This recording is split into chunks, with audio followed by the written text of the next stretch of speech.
Hello and welcome to another update video about Chainlink. In this video I want to talk about at which level can we really be much more confident that Chainlink is going higher and that the low is already in.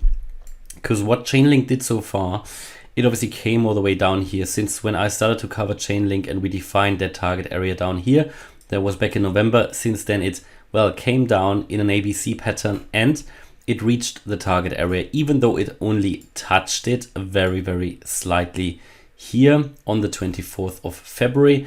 It did reach it. Told you, as soon as a crypto is reaching the target area, it can go up to new all-time highs. We also, in the same instance, had this descending wedge, a reversal pattern that we saw at the same time and that we still see on various crypto charts. So that's a very strong sign that you could see a reversal. So you have two factors coming together. You touched the target area, the 78.6% fib level, a level that many cryptos touch in a wave 2 and from where we can see a reversal. This is not only true for cryptos, it is the case in a wave 2, many times in a wave 2. Yeah, these lower fib levels are oftentimes only reached in a wave 2. So you have your first wave up, then you get your second wave down, and there you reach these lower levels between the 88.7% fib level and the 78.6% fib level. But again, this is not only true for cryptos or altcoins.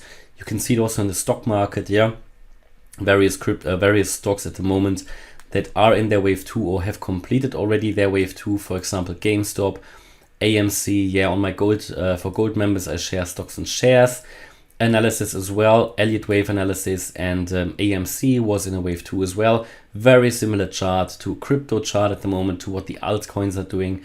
Hit the 78.6% fib level, pretty much like Chainlink, and within just 2 or 3 weeks we have now seen a 40% increase, which is better than many altcoins are doing it at the moment.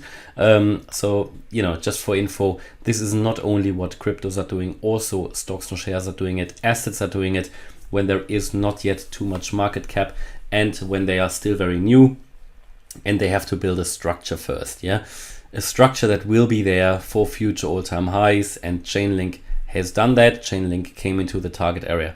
Does that mean, and it broke out of the descending wedge, does that mean we have seen the low yet or not? It is too early to say. Still, I have to tell you, it is still too early to say. The reason is also that Chainlink also only just briefly touched the target area. It did not really get into it. It didn't really spend a lot of time down here. So I'm a bit skeptical. I think it could still come down once more. Absolutely it could. The downside potential is still very, very much there. But it doesn't need to, because it did fulfill the minimum requirements for a correction.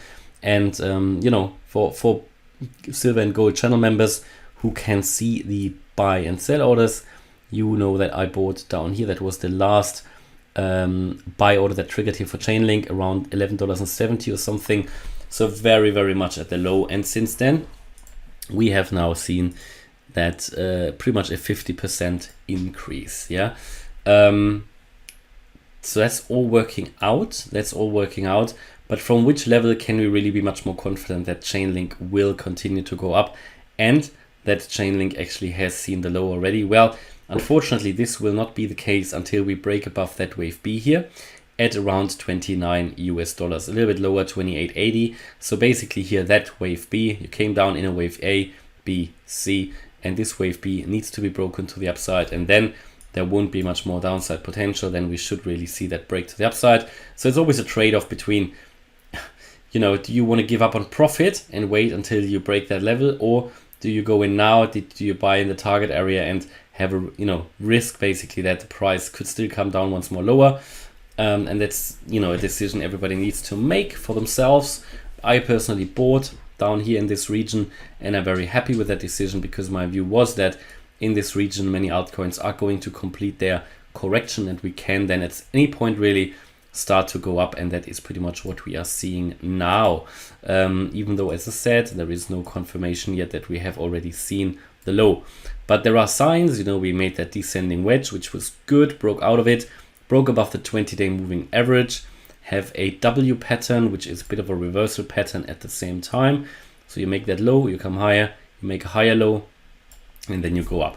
So all of that adding together, looking good. Also what we saw here on the 4-day chart, very similar to many other cryptos that are breaking out as well, is here this 4-day chart MACD, bullish MACD crossover, something very meaningful. There is still a lot of scope on the upside for Chainlink. The RSI on the 4-day chart is only at around 47, so there is much more room for further upside that could be coming next on the weekly anyway as well. Still making lower highs on the RSI on the weekly, so this can really go much higher. And what is very meaningful, very shortly we are going to see here a bullish crossover on the weekly chart on the MACD. That will be bullish, and I think then we can also break above. So the next resistance is what we need to break is the $20 level. It's also a psychological level. Yeah, so very important for Chainlink was to move back above this previous low. So the wave A low from July, that was at $13.50. It has moved above it. It never came back below it. That is bullish. Next resistance will be that $20 level. After that, we will then have here the 26.50 level. That's the 50% Fibonacci retracement level. And after that, that very important level at around $29, for above which, if we get above that, we can be much more certain that the low was already in. So that's pretty much the message here about Chainlink at the moment. What I also want to share with you is what is the price projection for the next major wave to the upside. So if this was a wave 1 here back in May 21, we are now coming down in a wave 2, maybe complete, maybe not. The next wave should be a wave 3, and that should take Chainlink at least, and again that is the minimum target, to $85 US. But the 200% FIB extension would be at $105, and the 2.618 at $138. All of these will be possible depending on how the structure is now developing. That's my view on Chainlink. Hopefully you liked the update. If you did, please hit the like button, leave a comment and subscribe. And if you really like the content, then check out the channel membership. Thanks a lot for watching. Bye-bye.